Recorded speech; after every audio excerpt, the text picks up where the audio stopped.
Welcome to my channel CA Joim. We shall discuss a few points issued by RBI to banks to follow from 1st April 2024. Hi guys, hi friends. Hi friends, happy weekend. So we are here with another video. This time RBI has put out several policies for the banks to follow. सबसे पहले implementation date for these new guidelines for the banks to follow from RBI as per RBI instructions is 1st April 2024 for new loan customers. और जो existing loan customers है उनके लिए ये rules लागू होगा 1 जून 2024 से. It was earlier 1st January, but banks were given some time to gel their accounting systems, reboot them, redraft them. So the implementation date of these guidelines is 1st April 2024 for new loan customers, and for existing loan customers it is going to be 1st June 2024.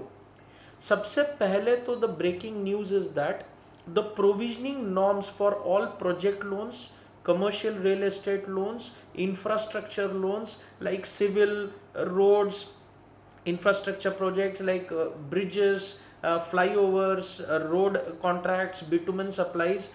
These loans will carry a provisioning now of 5% for the banks. Post lending मतलब disbursement होने के बाद 5% का provision करना पड़ेगा NPA के लिए banks को. ये अभी फिलहाल 1% था. स्टैंडर्ड एसेट्स के लिए 0.4% था. तो अब expect the interest rates to increase in the next few months on all lending, because banks को ये रिकवर करना पड़ेगा बोरोइंग कस्टमर्स से. This is suddenly a very new thing that has been launched. Second, before coming to RBI guidelines, RERA का एक और breaking guideline है. जो builders unregistered non RERA registered brokers के थ्रू अपना प्रॉपर्टी सेल कर रहे हैं उनका रेरा रजिस्ट्रेशन कैंसिल हो जाएगा. Again this will be applicable after 27th May. It is put up in the portal for all opinions of the stake holders.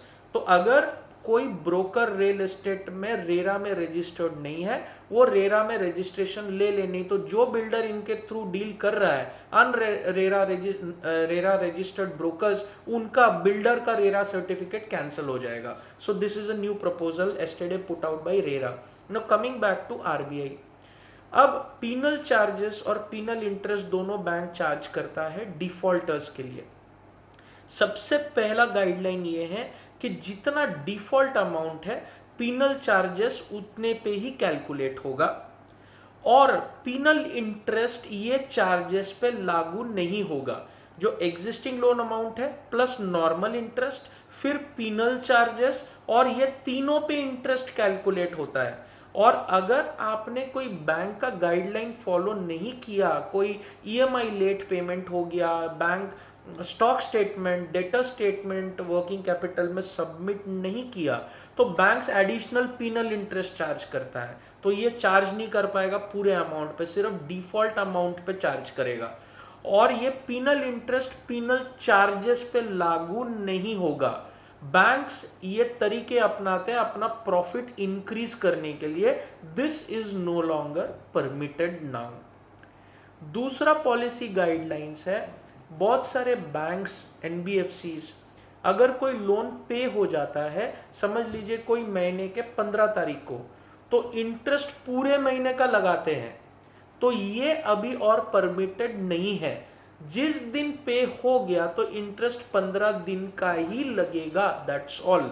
You can not levy interest on interest और interest on the undrawn portion. तीसरा guideline है, generally ये देखा गया है जब home loan या कोई प्रोजेक्ट लोन सैंक्शन होता है तो सैंक्शन और डिसबर्समेंट के टाइम पे डिफरेंस होता है. 15-20 दिन बाद डिसबर्स होता है सैंक्शन के. तो बैंक्स अभी तक क्या कर रहे थे, सैंक्शन के डेट से इंटरेस्ट लगाना चालू करते थे. अब वो परमिटेड नहीं है. जिस दिन आप डिसबर्स कर रहे हैं इंटरेस्ट उस दिन से लागू करना पड़ेगा आपको. which means that effectively if there is a time gap of 1 month or 2 months in disbursement and sanction, the interest has to be charged from the date of disbursement only, not on the date of sanction. अब कई loan में ऐसा होता है कि 2-3 EMI FD के तौर पर रख लेते हैं डिसबर्समेंट के स्टार्टिंग में। मतलब अगर कोई 1 करोड़ का लोन है, 5 लाख का अगर ईएमआई है, तो 15 लाख रुपए 3 महीने का ईएमआई सेफर साइड में बैंक एफडी करके रख लेता है, पर इंटरेस्ट पूरे 1 करोड़ पे लगाता है, जबकि बोरोवर को मिला सिर्फ 85 लाख। Got it? 1 करोड़ का लोन, 5 लाख समझ लीजिए ईएमआई है, तो बैंक्स क्या करता है, 5 लाख इंटू 3 महीने का ईएमआई एफडी करके रख लेता है, to be on the safer की ऊपर नीचे हुआ तो एफडी में से एडजस्ट करेंगे। तो कस्टमर को, बोरोवर को इफेक्टिवली मिला 85 लाख रुपीस।